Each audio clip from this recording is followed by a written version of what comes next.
मित्रों, आजकल विपक्ष खासकर कांग्रेस चुनाव आयोग को कटघरे में खड़ा कर रही है और यह आरोप लगा रही है कि आयोग का बीजेपी के साथ सांठगांठ है। एक कहावत है, जग कैसा मेरे जैसा। यह वाक्य आज हमारे नेता विपक्ष पर सटीक बैठता है, क्योंकि वही कांग्रेस जिसने दशकों तक चुनाव आयोग का दुरुपयोग किया आज दूसरों पर उंगली उठा रही है। जैसे आटा छानने वाली छन्नी कहे कि नीचे बर्तन में छेद है, जबकि छन्नी खुद ही छेदों से बनी होती है। चलिए पहले इतिहास की ओर चलते हैं।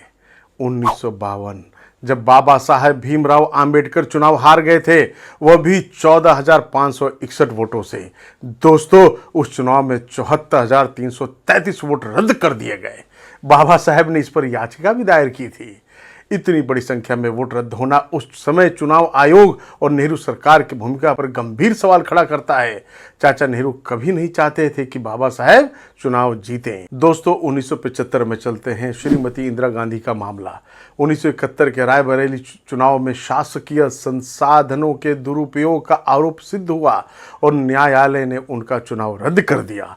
कमजोर राजनीतिक स्थिति बचाने के लिए सत्ता से चिपके रहने हेतु देश में आपातकाल थोप दिया गया। चलिए दोस्तों, 1980 की बात कर लेते हैं। श्रीमती सोनिया गांधी का प्रकरण। इस साल उनकी नामावली मतदाता सूची में दर्ज थी, जबकि वे 1983 तक इटली के नागरिक थीं। इतना ही नहीं, एक तस्वीर में राजीव गांधी और राजेश खन्ना उन्हें वोट डालने में मदद करते दिखे। मतदान की गोपनीयता का खुला उल्लंघन हुआ, मगर आयोग ने चुप्पी साधे रखी। मित्रों, ऐसे कई उदाहरण हैं जो कांग्रेस और विपक्ष को ही हास्यास्पद स्थिति में खड़ा कर देते हैं। याद कीजिए, कभी चौकीदार चोर है जैसा झूठा नारा अब वोट चोरी का नया नैरेटिव है। यह सब उसी सिद्धांत पर आधारित है, उसी टूल पर आधारित है। एक झूठ को 100 बार बोलो तो लोग उसे सच मानने लगते हैं। पत्रकार राजदीप सरदेसाई भी कहते हैं, अगर वास्तव में वोट चोरी होती तो भाजपा 240 सीटों पर नहीं रुकती, 340 तक तो जा ही सकती थी। असुद्दीन ओवैसी भी मानते हैं कि यह झूठा नैरेटिव कांग्रेस को ही अंततः नुकसान पहुंचाएगा। दोस्तों, कर्नाटका के कांग्रेस शासित सहकारिता मंत्री एन राजन्ना तक ने स्वीकार किया कि महादेवपुरा क्षेत्र में वोट चोरी का दोष उनकी पार्टी का ही है और उनको निष्कासित कर दिया गया। अगर भाजपा की इतनी ही पकड़ होती तो कर्नाटक, झारखंड जैसे राज्यों में भी वही सत्ता में होती, पर ऐसा नहीं है। अब बिहार का मामला देखते हैं। दोस्तों, आधार कार्ड सर्वे में सीमांचल जिलों जो बंगाल व बांग्लादेश सीमा से सटे हैं, उसमें आधार सप्लाई 100% से भी अधिक पाई गई, यानी वास्तविक जनसंख्या से ज़्यादा आधार कार्ड। स्पष्ट है कि डेमोग्राफी बदली गई है।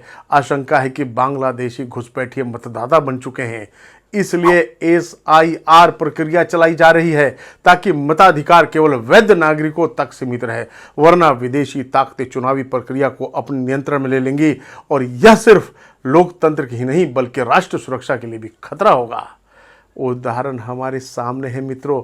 बांग्लादेश, जिसका GDP और हैप्पी इंडेक्स भारत से ऊपर था, लेकिन वहां भी चुनाव आयोग को कटघरे में खड़ा कर झूठा नैरेटिव फैलाया गया, जिससे विद्रोह और अराजकता फैली। नतीजा, आज बांग्लादेश गर्त में जा चुका है। दोस्तों, इसी कड़ी में साजिश की बू भारत में भी आती है।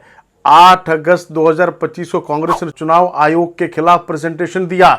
उसी समय पाकिस्तान का सेना प्रमुख आसिम मुनीर भारत को परमाणु हमले की धमकी दे रहा था और अमेरिका के राष्ट्रपति डोनाल्ड ट्रंप भारत को टैरिफ के बहाने चेतावनी दे रहे थे। और 11 अगस्त को बिना अनुमति लिए कांग्रेस और इंडी गठबंधन के नेताओं ने संसद से चुनाव आयोग तक मार्च निकाला और विदेशी मीडिया जैसे अल जजीरा, वॉशिंगटन पोस्ट, न्यूयॉर्क टाइम्स ने इसे खूब उछाला। स्पष्ट है कि सत्ता हथियाने के लिए भ्रामक आरोप और झूठा इकोसिस्टम तैयार किया जा रहा है। उसी प्रकार पाकिस्तान में इमरान खान और बांग्लादेश में शेख हसीना की सरकार का हश्र ताजा उदाहरण है। यही नहीं, कांग्रेस ने बिहार में भी झूठ फैलाया। राहुल गांधी और प्रियंका गांधी जी ने मिनता देवी और अंजू देवी का नाम लेकर मतदाता सूची में गलत जानकारी दी, लेकिन जब सच्चाई सामने आई तो दोनों साधारण महिलाएं ही कांग्रेस के झूठ का पर्दाफाश करती नजर आई। वाराणसी की बात भी सुन लीजिए। वहां श्री अजय राय ने कहा कि 60 से अधिक मतदाताओं के पिता का नाम राम कमल दास लिखा है। उन्हें बताया गया कि संन्यास के बाद पिता की जगह गुरु का नाम लिखने की परंपरा है दोस्तों, और यह कानूनी रूप से मान्य है। कुल मिलाकर विपक्ष का यह पूरा आंदोलन सच्चाई से ज्यादा भ्रम फैलाने का प्रयास है। उद्देश्य केवल अराजकता फैलाना है। मित्रों, भारत आज तेजी से विश्व की तीसरी सबसे बड़ी अर्थव्यवस्था बनने की राह पर है।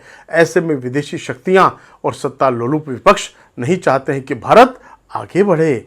इसलिए हमें समझना होगा कि भारत का वैध नागरिक ही मतदाता है। बिहार में चल रही SIR प्रक्रिया इसी सिद्धांत को मजबूत कर रही है। दोस्तों, इसे राजनीतिक चश्मे से नहीं बल्कि राष्ट्र हित की दृष्टि से देखना चाहिए। आपका क्या कहना है मित्रों? जय हिंद मित्रों।